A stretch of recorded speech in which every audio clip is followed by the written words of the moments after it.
Welcome to the International Space Training Center. You're here today to train for the greatest adventure in the history of mankind, space travel. I know you're probably feeling a little nervous right now. Don't worry. Every astronaut has felt that way at one time or another, even the heroes who went to the moon. But there is one thing they have that you don't have yet: training.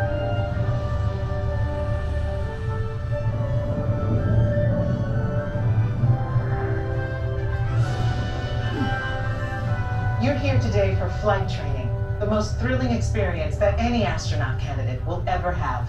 Before you decide if it's right for you, let me introduce you to your spacecraft, the X-2 Space Shuttle. It's powered by solid hydrogen and can accelerate from 0 to 6,000 in 60 seconds. So when you hear the words "go for launch," you'll definitely want to hang on. Now, you've already been organized into teams, and soon each of you will be assigned a position: navigator, pilot, commander, or engineer.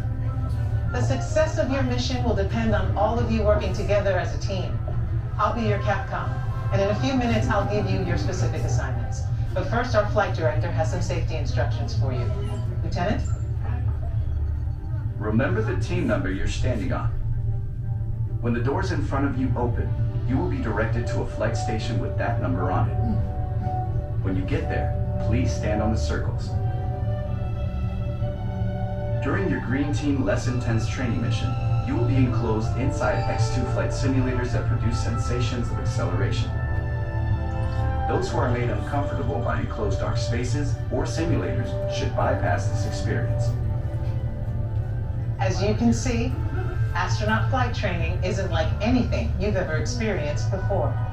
If you would like to opt out, just ask any member of the ISTC crew for directions. As for the rest of you, report for your pre-flight briefing. It's go time.